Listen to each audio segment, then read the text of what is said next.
Thrive with Asperger's Autism, episode number 77. Hello and welcome to another Thrive with Asperger's Autism podcast episode. It's my goal to provide the inspiration, interviews, and education you need to connect better with yourself and with the world around you. Today I'm interviewing Dr. Eugene Douglas, a chemistry professor diagnosed with Asperger's in his mid-40s. Before we get started, please go to myaspergers.net/77 to get the full show notes and links for this episode. This episode is brought to you by the Thrive with Asperger's community. Want to join? Text me at 847-250-7842. That's my Google Voice number. And say join plus include the email address that you signed up to Facebook with. That's the only email address that Facebook will accept in order for me to send you a link to join the closed and secret Facebook group. And now, on to our show. I'm here today with Eugene Douglas, and I'll be calling you Gene for short, because I think that's what you prefer, Gene. That's fine. I came across Gene. I came across you when I was reading some interesting information just online, and you had a comment that had really struck me as being really helpful. I think it was on the topic of when I was investigating anger management as a topic. You had given a really good answer as to why is it that. What forum? What's that? On what forum? I believe it was on Quora. Okay. I stopped doing them because I got too many nonsense questions. Okay. I gave up with that. So. Yeah, but I really liked your answer at the time, and it had to do with a lot of the insensitivity that non-Asperger's. I know people use the term neurotypical. I prefer the word non-Asperger's just because what is neurotypical? I mean, we have so many. There's all sorts of variations of insanity. Right. And I put that as not making sense. People don't make sense generally. And if there's anything about Asperger's, they tend to be logical and make sense and are direct. And they don't use oblique speech. And many people don't understand that they really say what they mean, and they don't bullshit you.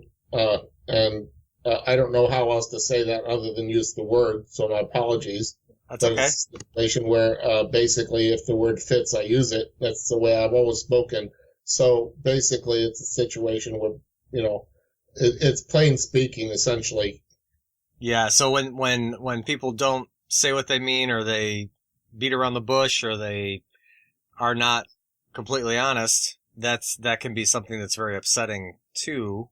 Yeah, and the way I describe it is oblique speech. It's like you have no real clue what they're really saying, and if you tag them on it, the duplicity or whatever else, they'll deny it. So it's almost like you can't win. Yeah. So from there, we had communicated, and I talked to you a little bit more last night, and it was great to get to know you. I just wanted to introduce a little bit about Gene's background. He's got quite an extensive background in both theology and also in chemistry. Chemistry being your strong suit in terms of your PhD. But the theology I've done on the side, and I would call that my strong suit too. But I don't preach; I teach chemistry, so. That's my other interest because I've always had a very intellectual interest in my Christian faith and what it meant, what it expected. Like I read, and many people don't read it, but I read the whole thing of Calvin's Institutes just because I was curious. But a lot of people misunderstand Calvin's Institutes, but he makes it very clear at the beginning. For example, it was a treatise he wrote for the King of France, who asked for an explanation about what Christian theology was. So it's not meant to be a systematic theology. It's meant to be a description for the King of France regarding what the basic Christian faith was. And that's what the Calvin's Institutes was. And basically people make it the writings of God, but it's not. It's just, he made it clear he's just trying to explain it to the King of France. That's really interesting.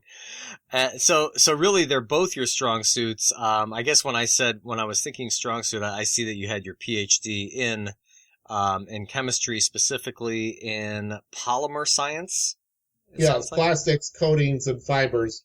And basically that's an academic interest, but I saw no point in getting one in theology because basically that's not basically on whether someone is that interested in whatever. It's based on whether someone can write well.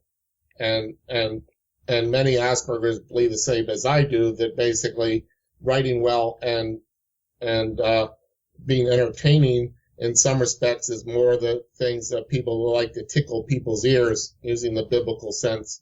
So they don't get much into heavy truths. It's like, and unfortunately there's too much church politics that interfere with that. So I got a lot of abuse at the seminaries I went to, and in some respects I didn't learn that much more than I didn't know already. But basically it just got me some training to communicate better. So yeah. And currently you are well, just to go a little bit back into your career, I thought it was a very interesting career. You've taught overseas. Looks like you had taught both here in the United States, but then also in Kazakhstan, and then also in Iraq as well. Yeah, and also in Micronesia. I was 2 years in Micronesia from 95 to 97 when our kids were small. I got a job working there at community college, and a great time there on the small island of Pohnpei out near Guam. And then later on, I taught at Nazarbayev University in Astana, Kazakhstan. And I liked Kazakhstan for years because I followed the space program when I was a kid. And Baikonur Space Cosmodrome is in Kazakhstan, even though it's part of the Soviet Union at the time. So I thought it'd be fun to go over there and work and teach chemistry, and maybe get a tour of the place. But I found out that the Russians lease it and they don't let anybody in for tours. So it's unlike Cape Canaveral, where there's 750,000 people go watch a launch, whereas there, be lucky if there's 100 people watching a launch. So basically it's the kind of thing where in a way, it fit well within my interests. And then I taught for a year in Iraq because I lived near Fayetteville, North Carolina, which is near Fort Bragg, and heard a lot of news about their work with the Kurds and everything else, the special forces, and them going after ISIS and the other groups that were essentially making Iraq a mess. And I got the honor to teach chemistry for a year at a university in the Kurdish region, and so I had a really great time doing that for a year too. And so but now I'm in Texas and enjoying it here too. So it's like, I've taught a variety of different places. Yeah, and it looks like right now you're teaching general and organic chemistry and you're on the chemistry faculty. So Gene, I was just curious about hearing just about your life story. I mean, and we haven't even talked about this, but in terms of receiving a diagnosis of Asperger's, how was that something you received earlier on in life or later on in life? No, basically, when I was a kid, there were an awful lot of people that felt the need that they had to fix me, that there was something wrong with me because I didn't fit into their stereotype. I grew up in the 60s, and basically I was very intelligent. I used a lot of big words. There was a lot of older people didn't even understand me because they didn't use that vocabulary, but I did. And basically as well as whatever. And in some respects, the aspects of Asperger's showed up when I was like 3 or 4, when my grandmother would wear a veil, and I would say, "Why are there cobwebs in front of your face?" So it showed how I looked at the world. But then she would describe and say that I was getting turtle's milk to drink, and I would object and even cry about it because I wanted regular milk like everybody else. But they thought it was funny that when I said that I wanted regular milk, but they were saying, "No, you're drinking turtle's milk." And it's like, why would I want turtle's milk? I want what everybody else gets. So in a way, people picked on me because I was different, and I always saw it as weird and cruel even. So I don't have nice memories of that time. And so it's a situation where basically a lot of people took advantage of my being misunderstood, and even the fact that when I was in high school, I was voted most gullible because I tended to take what people said for granted that they were speaking the truth because that's the way I always spoke. And when I lied, I did it on purpose. So I assumed that people generally didn't lie unless they had legitimate reasons to do so. But I learned a lot over the years that as House would say on the House TV show, everybody lies. And so in some respects, when I came to realize that, it helped the world make a lot more sense. And frankly, I'd rather live this way than being suspicious of everybody the way a lot of normals are. So because in some respects, you can't necessarily trust what someone is saying overtly out of their mouth because they may be hinting something else. And most Aspies miss those kind of subtle hints. And frankly, I think it's just being deceptive. But that may be my black and white way of looking at it. But again, it's a thing where I saw from an early age when people were asking me to change, I said, I would sort of project that and even rebel against it because I saw nothing wrong with my speaking truthfully and expecting others to be truthful with me as well, whether it was whether Santa Claus existed or the Tooth Fairy existed or not when I was a kid, because I remember getting very angry when I finally was figured out that Santa was basically a lie that they used to manipulate kids. And so basically it just made me angry. And a lot of adults don't understand that, you know, when the mother or the father says they really care about them, but then they tickle them when they don't like being tickled, they're lying, essentially. So it's the kind of thing where, it may be more complicated than that, but the point is that's the way a lot of Asperger's people view it.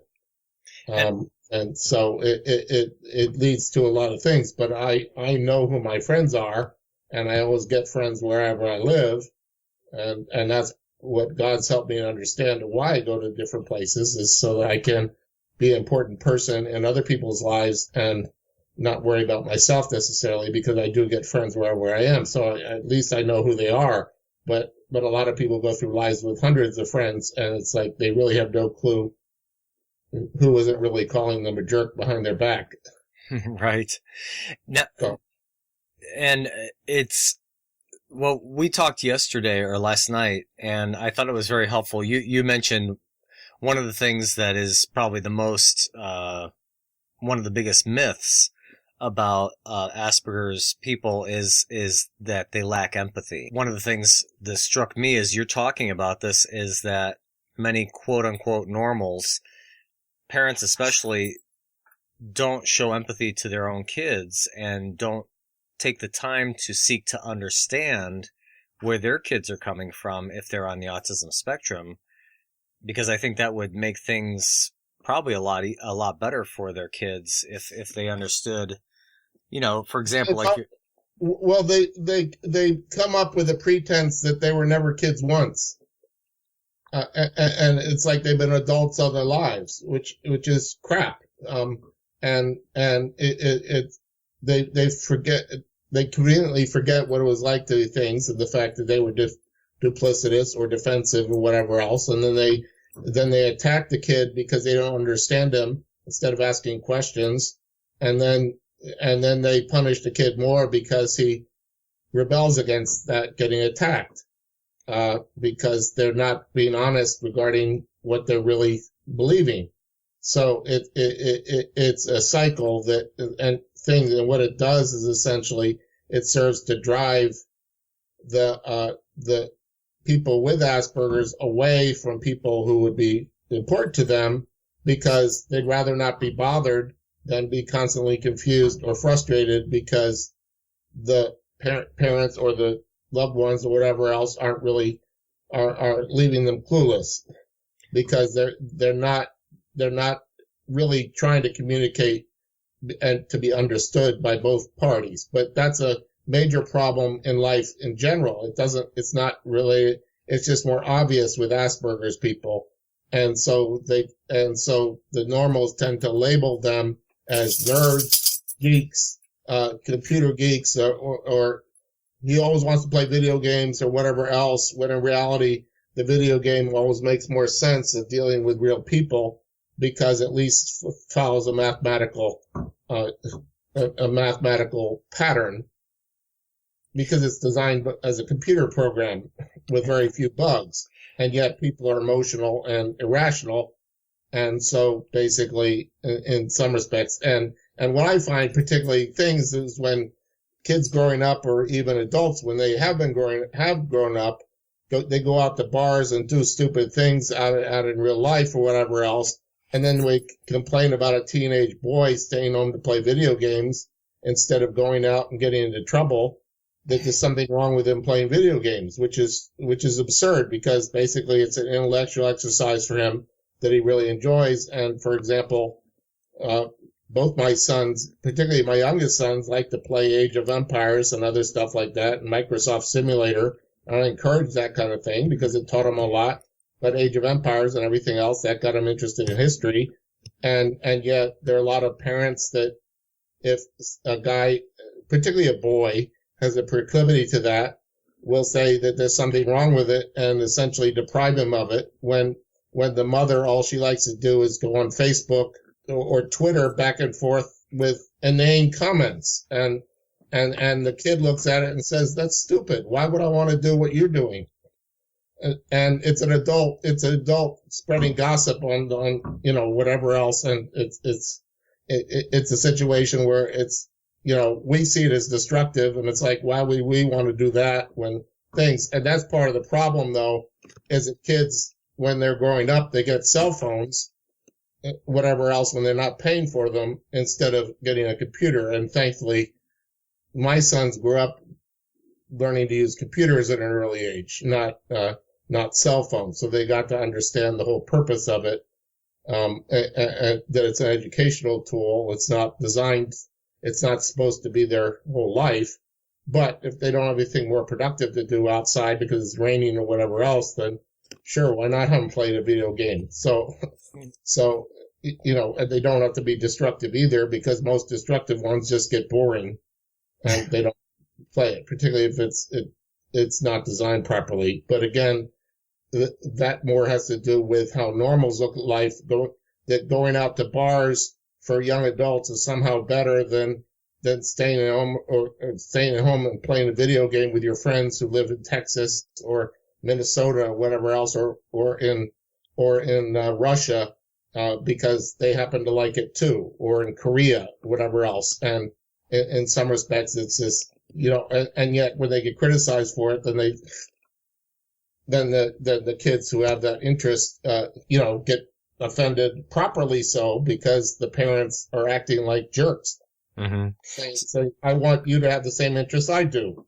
So the key is what I heard you say is it's so important for us parents or parents or loved ones to ask questions, to really seek to understand, versus imposing your thinking upon that person. Yeah, and get the kid to be thinking for himself also from an early age, so that they could figure out for themselves what's really going on, and not based on images or style or something like that. Because, for example, you can get into moral things like girls wearing makeup from an early age. The whole purpose of makeup is designed to attract men or boys or whatever, or to be manipulative, to kind of almost as a weapon. And yet there are a lot of mothers that train their daughters to act the way they're doing, without admitting what it's really about. And then they wonder why their girls get in trouble with guys that mistreat them.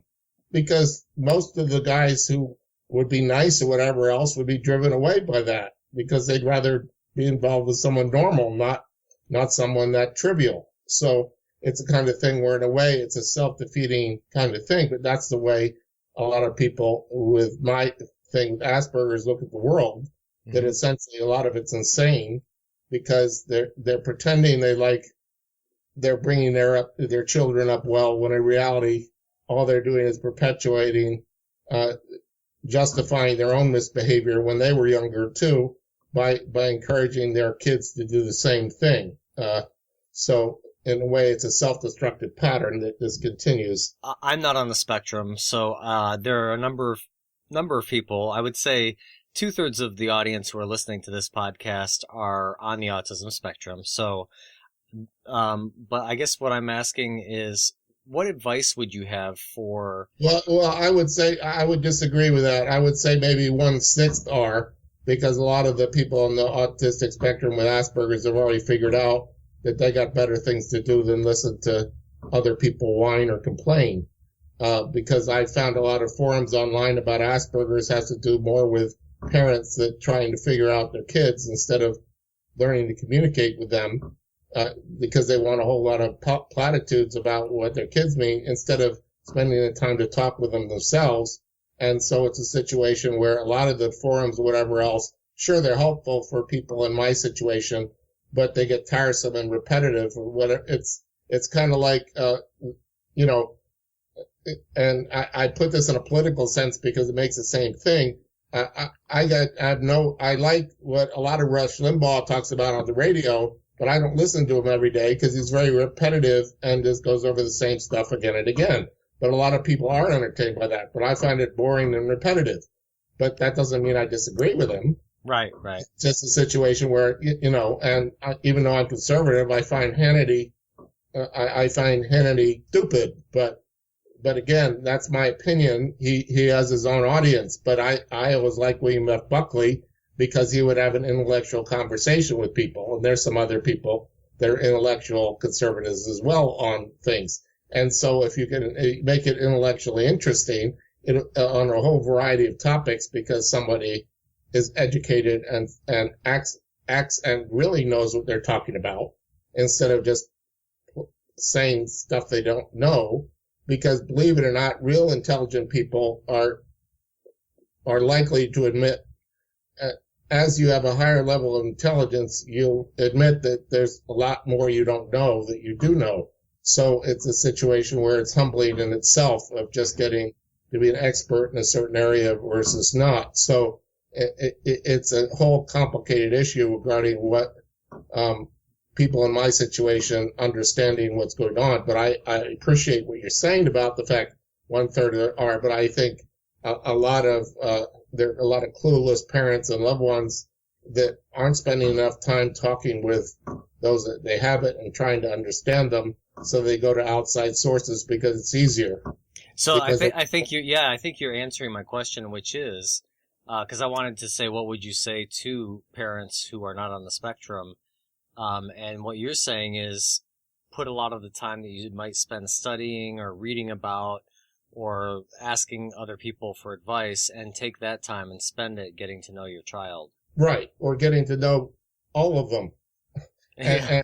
And because most kids, because God designed parents to be the parents to their kids, not to have them farmed off to somebody else. So again, it's a situation where unfortunately and this is scriptural too, that the sins of the parents are visited to the kids, the third and fourth generation. Well, that tends to be repetitive. And unfortunately with people with autism who are different, it tends to explode in a whole variety of settings, because basically people with autism tend to be great mirrors shining back on the person that's trying to fix them, when in reality they're just acting out what their parents have done all along, but the parents don't want to look at the mirror about what they're really like, because they're the ones that taught their kids to be abusive or to be neglectful or to be dishonest because they were dishonest.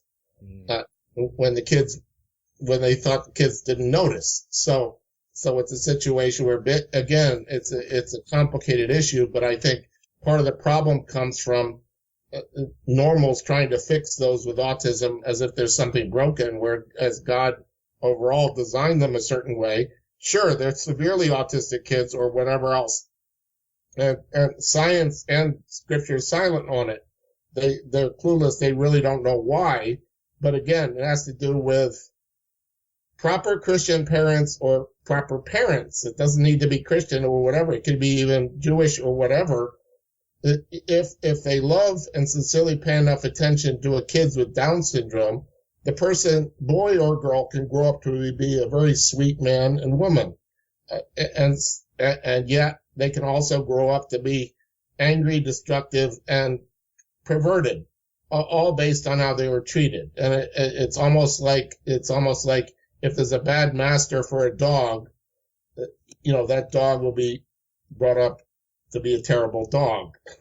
So, but that has to do more with animals, but people are animals too. But still, it's a situation with parents. They've got even more responsibility before God to act appropriately and to not be offended or ashamed when their kids reflect their own behavior, but admit to them to say, yeah, you're right. I'm sorry, I was duplicitous about this, or I was wrong, because many people with Asperger's or whatever are forgiving when the person is sincere and decides not to do it again. So I think that there's a couple key things you talked about. One is humility. As a parent, we need to be humble enough to admit that we did something wrong. And then number two is, and this is a Christian term, repentance. We have to be willing to change and do things differently going forward for our kids, because we have to show them that we're willing not to repeat the same things as much as we're able to. And the Bible is very clear also about the point that God holds us accountable for sins when we become aware of them, not necessarily sins we're not aware of. So when we become aware of the sins, then God asks us to apologize and ask forgiveness for them, not necessarily in a situation where you are things. But I can't really separate my being a Christian from my description of Asperger's, because in some respects it goes hand in hand, because I think in some respects my relationship with God that I had since I was 15 has helped me to keep it under control, and God helped deal with a lot of the anger I had, because when I was growing up, before I became a Christian, I wanted to kill both of my parents because they were so cruel to me. And my dad had Asperger's too, but he was a brutal, vulgar man who basically, was a drunk as well. And it's a situation where he mistreated me as well as my mother. But my mother asked for it, and that she's the one that seduced him in the first place to get their relationship at the beginning, because she divorced her first husband.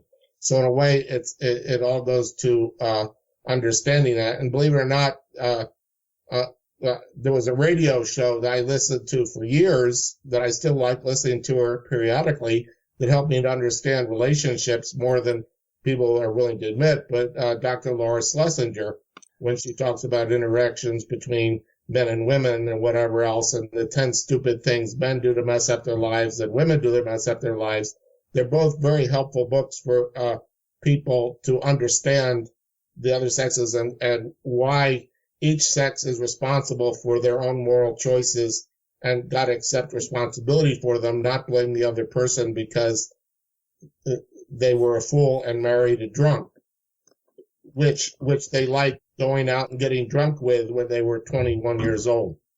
And yet the woman grew up and stopped drinking, but her husband kept drinking, and then he became an angry drunk. Well, that was attractive to her once, and she could drink him under the table once, but she changed. He didn't. So why is that her fault? No, why is that his fault? He's been that way all along. She asked for it. So again, it's a dynamic, and in some respects, I view it as that because there's a kind of a sequence of things and a logical thing where things that there are a lot of gifted people with Asperger's because they are consistent, logical, and intelligent, that they can be very discerning regarding getting to the root of the issue and smelling a rat, so to speak, and people need to listen to them more instead of viewing them as a threat. But if there's a whole lot of people that are living duplicitous lives, double lives, sure, they're going to object to people that are plain speakers because they don't want to be exposed as the phonies they are. So it's complicated and simple at the same time. Yeah, I really appreciate you bringing up those two books by Dr. Laura Schlesinger. But a lot of her books are very helpful in different ways. Even in praise of stay-at-home moms, helps mothers to get out of their feminist mindset and help them to realize that being home with their preschool kids is very, very important for their upbringing and everything. So it's like there's a lot of her books that are very good. But again, I don't listen to her as much anymore because it's gotten repetitive and whatever else. I got what I could out of it. But she's not overtly a Christian, but I said, well, where is this consistent with Scripture? And then I can get what I can that's useful out of it. But she is relatively conservative Jewish, but she's, I think overall she's on target with a lot of this because she's even read a book about the Ten Commandments, so to speak. But it's in the setting of her counseling service, but she doesn't have a PhD in counseling. She got her PhD in physiology. I think I remember that. Yeah. So, and then she got a master's of social work, got a certificate in California. But believe it or not, that makes her to be a better counselor because she can see through the bullshit. My apologies. That's okay. Word, but I can't describe it any other way. It's like it tends to put it back on the thing because in a way she's not only a trained researcher to get that PhD, but also knows what the scientific method's about and essentially proving, you got to have some justification for coming to conclusions about things. You just can't spout your opinions and really help people unless there's some real basis for what you have to say. Thanks. Yeah, thanks for pointing that out. Gene, you so back to learning about Asperger's syndrome, because as you said, growing up, and I guess I should have... All right, let me get back to that. Sure. There was one thing when I was a kid that my mom was so desperate trying to fix me. She got a counselor once for me or whatever else, and one of the doctors had me crawling around the floor for weeks on end, whatever else, and to try and fix my coordination. Because I wasn't very athletic and whatever else. I didn't want to intend to kind of stumbled a lot and whatever else. But that's an Asperger's thing also. So, and I didn't like it. It was very unfair, but it's a situation where basically I submitted to it anyway because I just wanted to be left alone. But basically it may have helped a little bit, but I have no idea. But they were desperately grabbing at straws about that. And until I found out later that lack of coordination or with fingers or whatever else is part of what goes along with it, because basically the guy or gal is learning to communicate with themselves as well as the world around them. And even the body doesn't make sense at times. It's a situation where, in a way, it's the kind of thing where it's sort of understandable. But again, parents are the ones that have to adjust regarding what their proper expectations of their kids are. Not every kid is athletic, whatever else. There are a lot of kids that have intellectual interests and doesn't want to go out and play ball, whatever else, but that's not a reflection on the jock father or the mother that grew up to be a cheerleader when the daughter likes to, read books. But again, that all has to do with the parents being unfair regarding trying to script out what their kids have to do when they don't really spend the time to try and figure out what their kid is good at, what the kid decides he wants to do for himself. And when you were growing up, Asperger's really wasn't a term even or not even really there wasn't much published research on it until the 90s, right? No, not at all. And I wasn't diagnosed with it until 2004. And only because my older half-sister was in the counseling thing, but unfortunately she's a Jungian psychotherapist, and so that has its own problems. And so it's the kind of thing where, again, it's a situation there where she became aware of it from her own reading and realized that I had this syndrome. And so got me in touch with and sponsored it. I'm very thankful, with a psychologist who was in Philadelphia, and he was very helpful. But I used it as a sounding board or whatever else, because in some respects, he was looking in from the outside and basically helped me understand that it wasn't logical the way other people acted. And it was sort of unrealistic for me to expect the world to be logical around, or for my wife, who had left and started accusing me of bizarre stuff that I would never even consider, left and don't go, because I was separated because my wife had her own problems with schizophrenia, and that makes no sense at all to people with Asperger's. So it's a situation of basically, being accused of stuff you never even thought of. It just comes across as bizarre.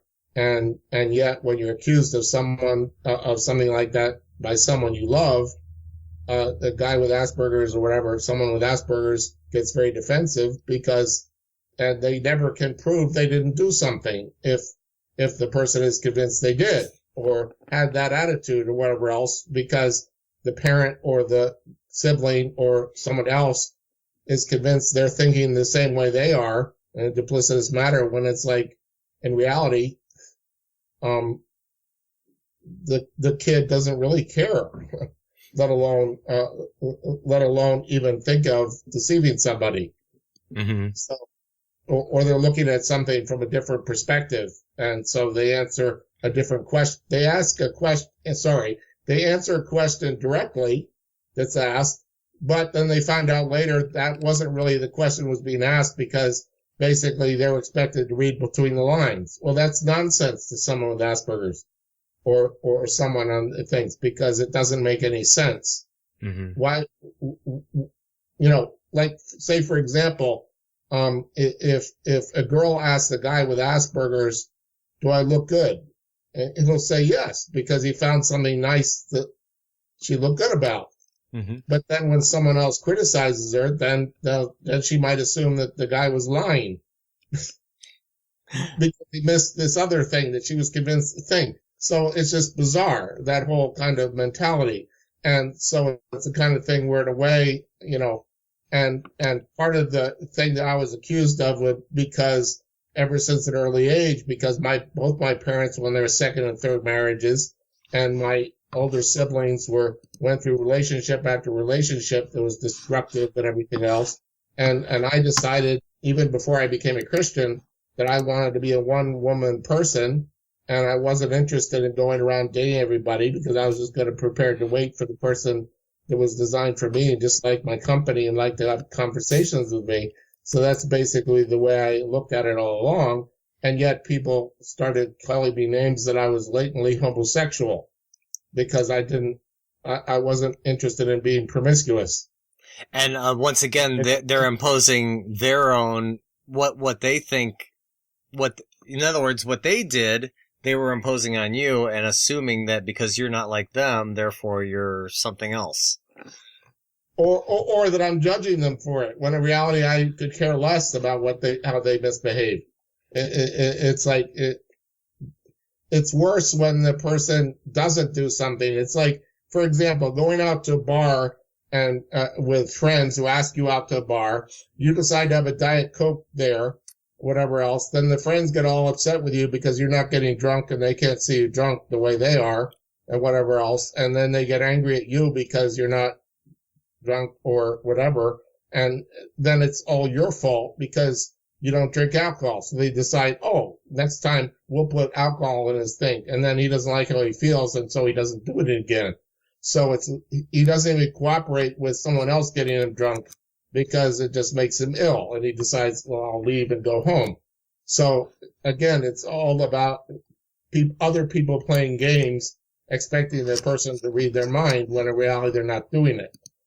And unfortunately, that happens a lot where people like to go out and socialize and get drunk as part of the socialization, but that happens more in the world. So I'm very glad I became a Christian when I was 15, so I was spared from a lot of that. But even in a Christian setting, it doesn't work, particularly if the church you go to, the people drink wine, and you as things, you don't want any because you don't even like it the way it affects you, even one drink. Or you don't like the way it tastes, and then they don't take it seriously, saying, and say, well, you got to get used to it. And I said, well, what's the point of getting used to it? I like iced tea. Why can't I drink iced tea? Or why can't I drink a Diet Coke? So again, it doesn't make any sense to somebody with that kind of thing. And yes, it requires the other people got to adjust. Mm-hmm. It doesn't require that I have to change my behavior or whatever else. Yeah.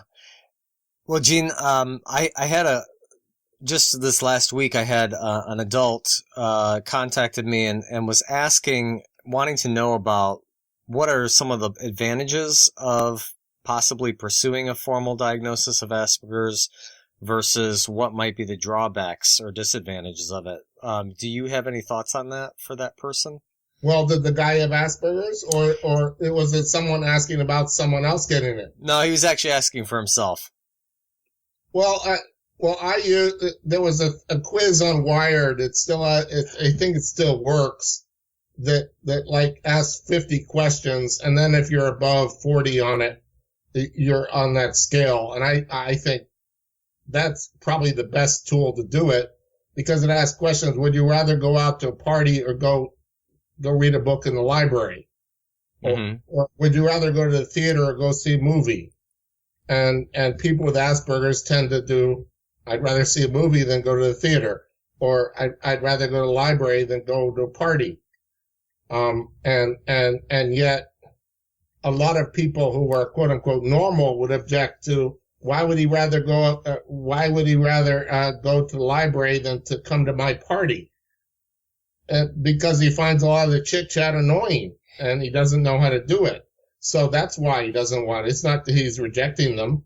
It's just that he doesn't find it entertaining. He finds it boring. So what's the point of going to something when he's got something better to do? So again, it's a situation where, there are little tools like that. But I think in some respects, I don't think there's anything wrong with him getting the proper thing. But unfortunately, a lot of Asperger's counselors use it as a weapon to try and convert the guy who has Asperger's or might be higher on the spectrum in that direction, that there's something wrong with him, that it's a handicap or a disability, when in reality, I purposely put down I do not have a disability on applications because I don't see it as a disability at all, because I've got a lot of intellectual gifts and I'm a plain speaker or whatever else. I see that as an asset, not as a problem.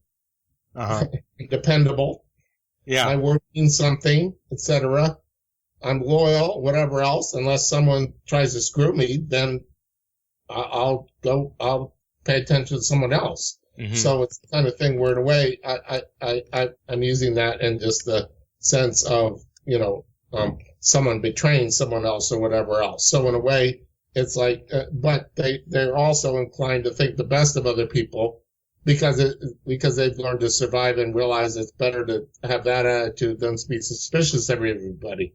But unfortunately, there's a lot of people with Asperger's, whatever else, who basically don't have older people who are treating things, and they get very jaded and whatever, and angry at the world, and essentially will want to lash out and be destructive to other people.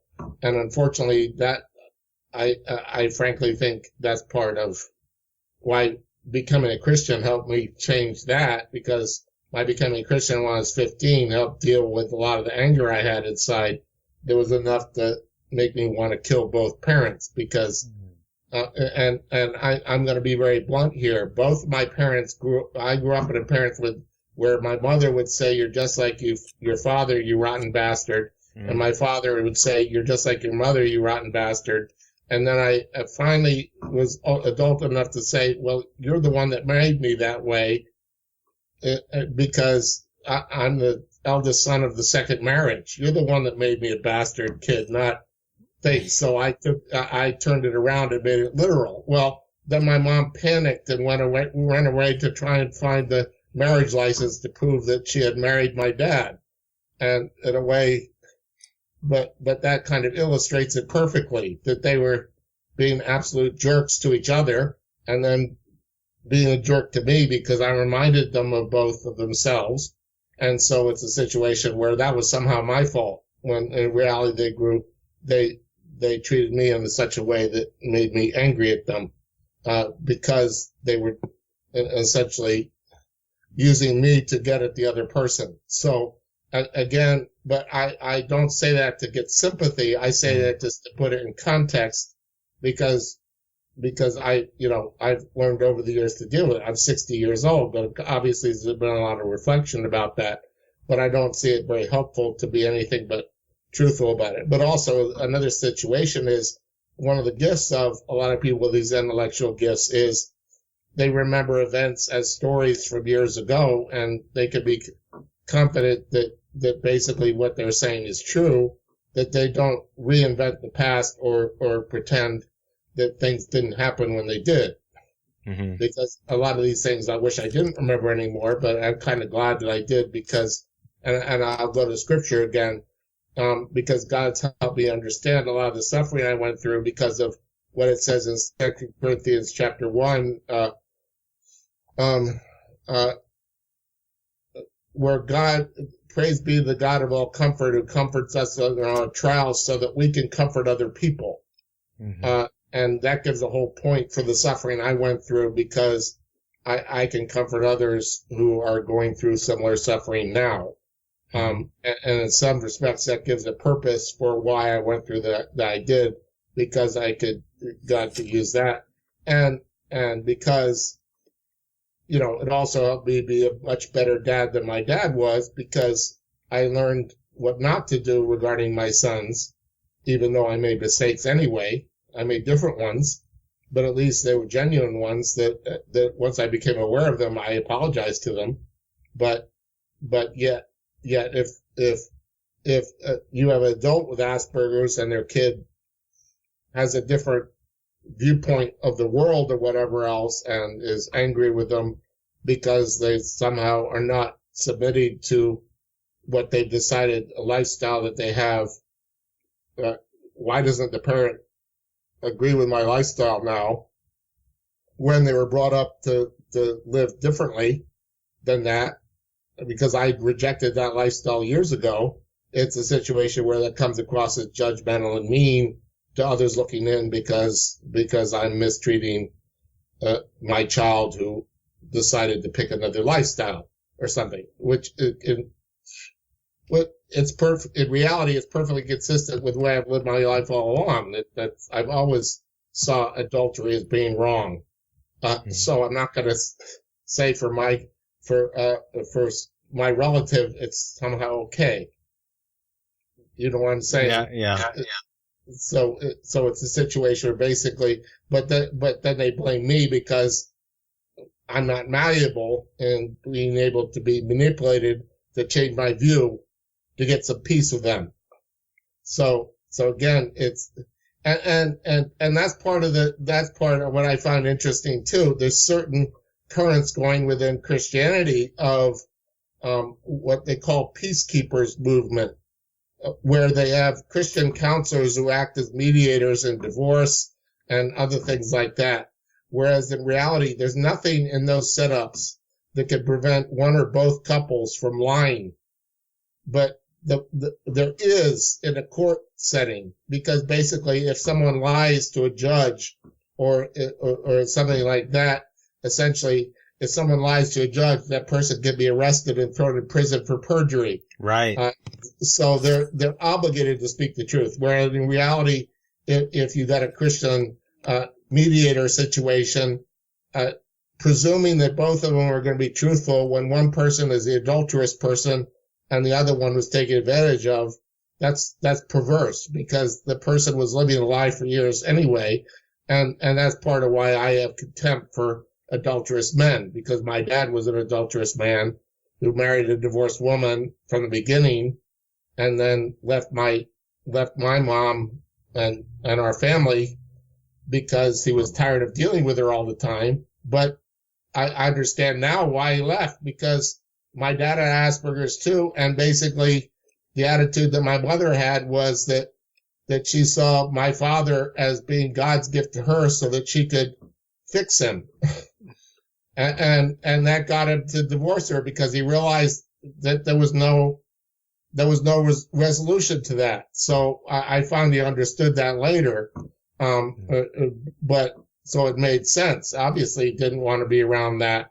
But see, I was the innocent child in the middle of all that. So it's the kind of thing where, in a way, but they brought it on themselves through their bad moral choices. And that's part of what is valuable about Dr. Laura Schlesinger's, essentially work, is that she helps people understand that they're responsible for their own moral choices, and that women, if they ever in difficult relationships with a husband who mistreats them, well, they ask for it.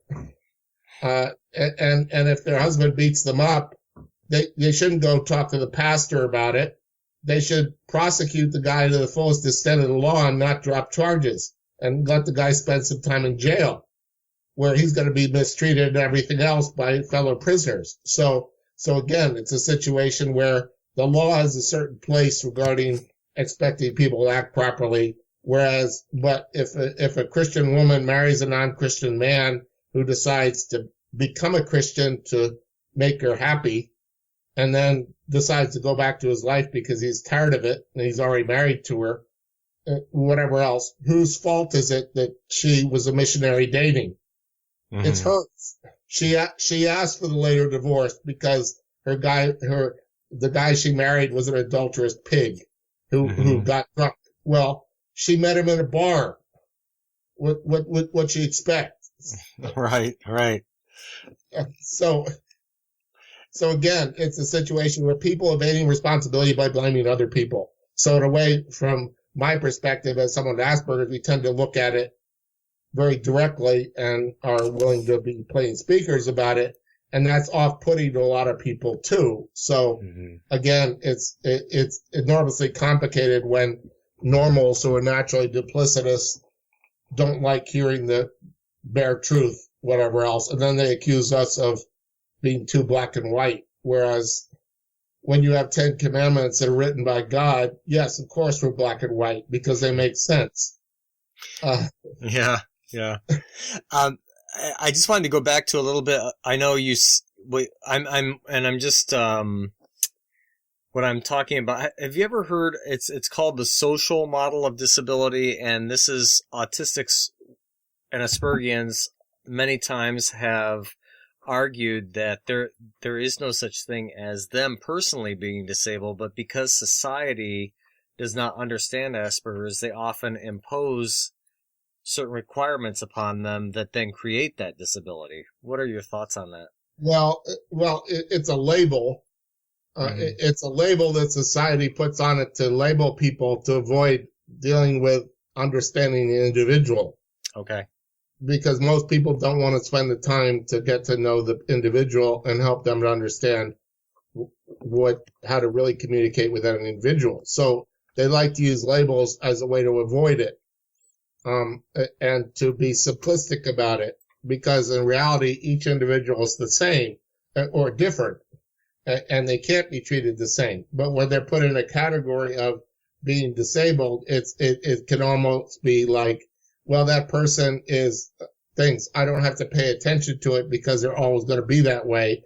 When in reality, if they just learn to communicate with the kid who doesn't communicate the same way they do, and change their own behavior that may be leading to his frustration, because a lot of the anger that people with Asperger's have is frustration. It's not because people aren't willing to communicate with them, let alone hear what they're saying. And I would agree with you that people with Asperger's are not to be fixed and that they're fine the way they are. Would you be in agreement with, for example, I know this gets into semantics and all that, but there are situations where it's appropriate to provide accommodations. For example, in the workplace, do you think that would be okay? I mean, is that something, or are you opposed to that? Well, the parents have to, from an early age, learn to understand their kids to be helped them to be functional in the real world. Like, for example, when their kids are growing up, expect them to do chores and later on get a job to pay for their cell phone or whatever else, or to pay for their car insurance or whatever else the things, or not give their kid a child when he becomes 16. but expect him to work for it, to go out and do it for himself. So that's something I appreciated about my dad is even, I said I wanted to go to summer camp like my brother. Well, he said, if you earn half of it, I'll send you to summer camp. Well, I did that for 2 years as a paper boy. But unfortunately, most parents don't want to expect that kind of more adult behavior of their kids because they're not willing to spend the time teaching them how to be a good worker, let alone helping them realize that doing chores around the house as they get older is an important skill to learn. Even though you don't like doing them, it's important to do it anyway because it looks nicer and it helps everybody because everybody. And so if the mother, all she does is clean up the kid's room and the kid never has to do it for himself, then later when he goes off to college and leaves the room a mess or whatever else, and then comes back during vacations and makes his room a mess again, it's somehow his fault. Well, no, it's not his fault that he didn't grow up and learn to keep his room clean. It's her fault because he never was trained to keep it clean in the first place. He learned to be happy with it, whatever. Particularly when it's a situation where it's not very logical, like if a kid knows where everything is, even though it may appear to be messy, because he realizes he has his own limitations and it's not perfect, and yet the parent is a perfectionist and expects everything to be, and she or he may have their own issue, like obsessive compulsive disorder that in some respects is to the point of absurdity, the way someone with Asperger's look at it. It's like that person is never pleasable because there'll always be something. I had a situation happen today where, and this has happened in multiple churches I've been on over the years, that when, for example, I was going to church in Florida with my wife, and my wife liked to put her head on my shoulder when we were in the service, because she was relaxed and felt comfortable with me. Well, there were people older behind me who objected, saying that was inappropriate for my wife to be doing that during the service.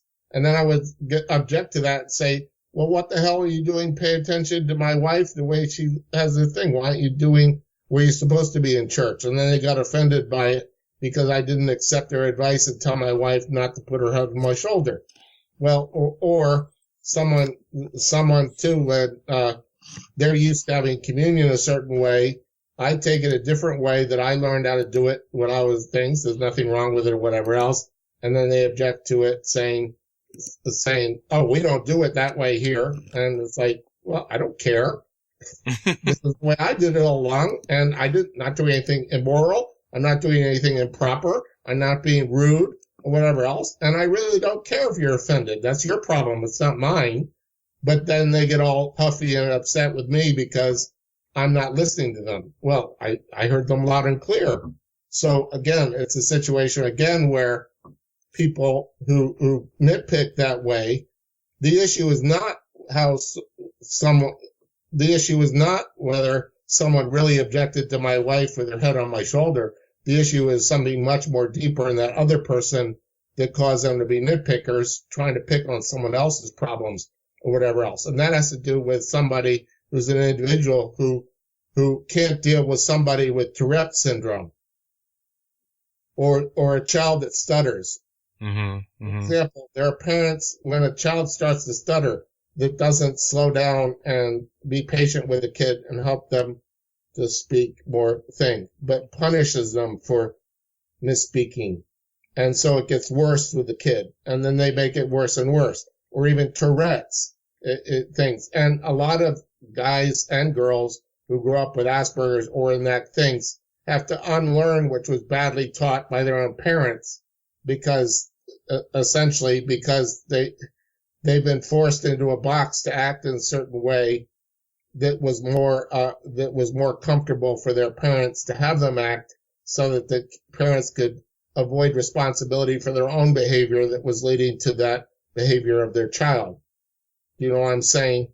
It's like a reverse thing that basically the child is compensating for their parents' sin and yet their misbehavior is a reminder of that, but it's somehow their fault because the child isn't more adult than they are. Yeah, yeah. But it often takes somebody to become a Christian out of that setting to grow up and then realize that their parents are still acting like immature jerks.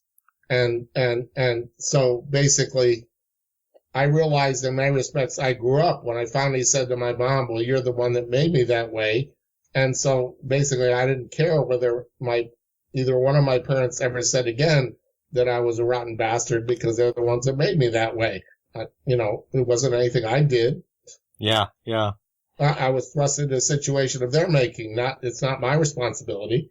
So again, but basically that was an epiphany I had that helped me to realize where the real responsibility laid. And in some respects, that was the helpfulness of, Dr. Laura's radio show. She goes through all sorts of scenarios where basically people have epiphanies regarding their own behavior. Like, for example, if a woman has an abusive husband who beats her up regularly, and yet when he gets arrested, she goes and bails him out, or she decides not to press charges or whatever else, or she goes off all weepy and gets a martyr complex or whatever else, and all it does is frustrate him more. It's a situation where it's a self-perpetuating argument. She's the one that sets him off, and yet it's his fault that he's responding physically when that's the only way he knows how to do it. So, and a lot of Asperger things, they're not very good at nuance or of subtlety regarding doing stuff. So it's like, I remember fights I got in with one of my sisters regularly and such like that. And I finally learned because she would not be, there's a guy by the name of Jordan Peterson, that's, on YouTube a lot. And he's very, understands in some respects the dynamics between men and women. That basically one of the premises I saw today on YouTube was his thing of basically saying that in some respects it's pointless for a man to get in a debate or a discussion with a woman because she basically is more responding at an emotional level, not logically or rationally. And when they're trying to argue a point from totally different perspectives, all it's going to do is get the guy frustrated and get her more angry because he's not acting appropriately or whatever else. So then he may end up getting, he gets so frustrated that he'll either run away, walk away, get drunk or whatever else.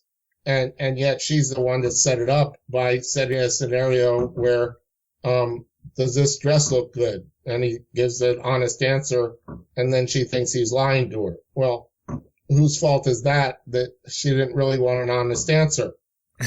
Or does this dress look good? And he gives her a thing and said, no, it really doesn't look good on you. Well, she went all this time trying to pick out the right dress and he doesn't like it. Well, but that's somehow his fault that he didn't like the dress.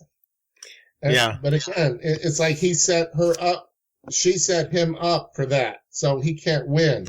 So that's that's a dynamic that goes between normal people, let alone things.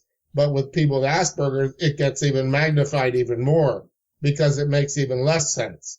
Mm-hmm. So basically, I admit, I grew up in a war setting with a lot between my parents where they put me in the middle and whatever else. I finally ended up learning how to finally get the upper hand on my sister who liked to fight with me and pick fights with me because basically I got to the thing where I got to be I don't like it, but I got to be very effective in learning to belittle her and even swearing at her in response would shut her up.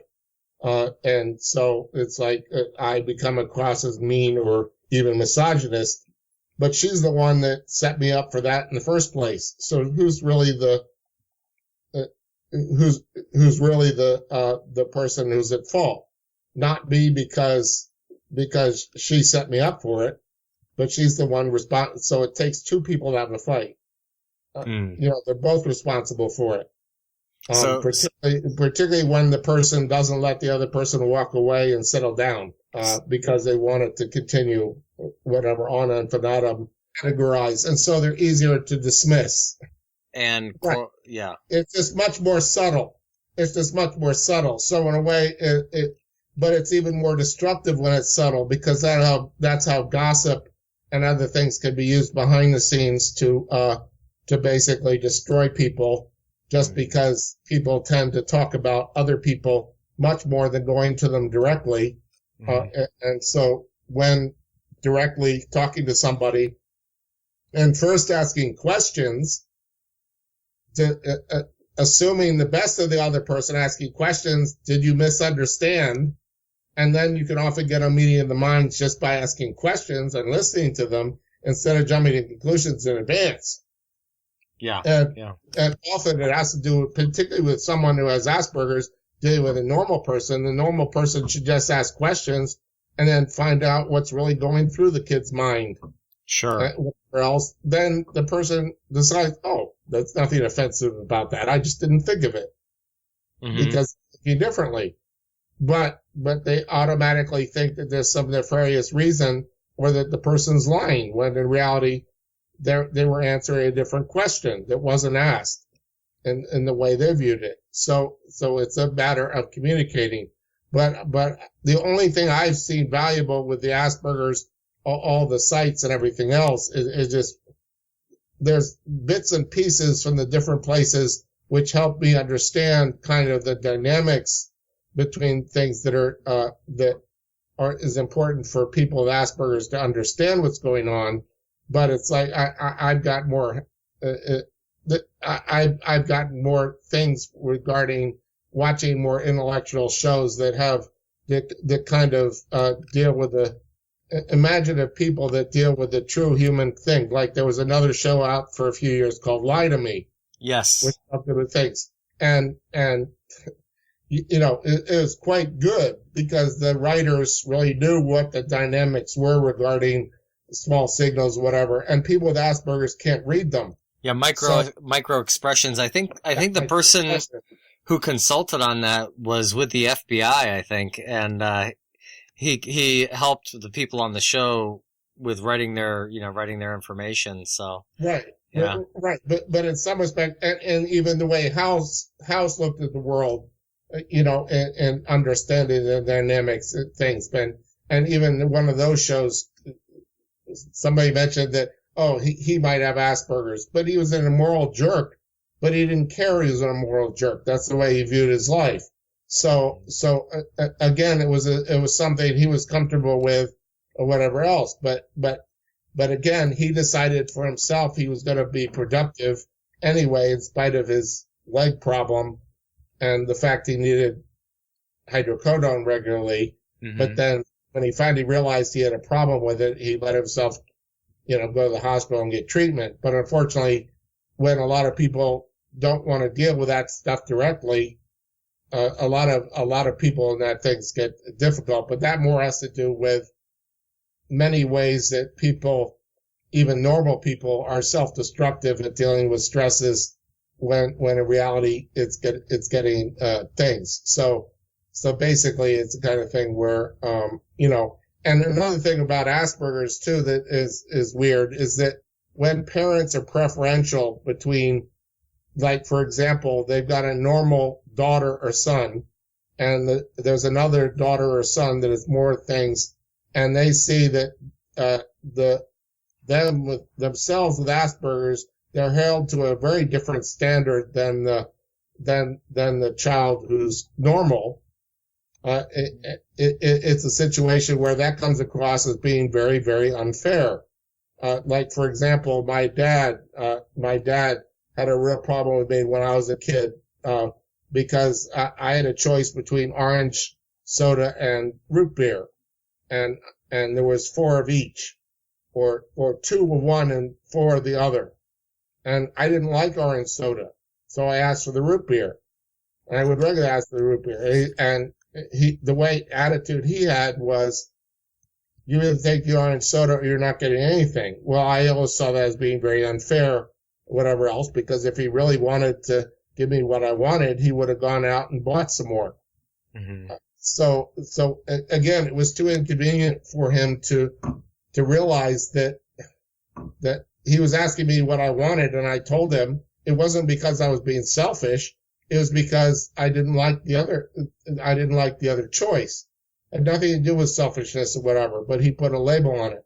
But see, my dad had Asperger's too, so we didn't even see that was a problem he had himself. Mm-hmm. So, but again, my dad kind of came across with the attitude of basically he was always an adult, which to me I found even more absurd. Well, that's it for today's show. Would you consider supporting the Thrive with Asperger's Autism show? Just go to myaspergers.net/pledge. Any amount is welcome to support the ongoing hosting and other expenses involved with maintaining the blog and the podcast. Until next time, thank you for listening and have a great week.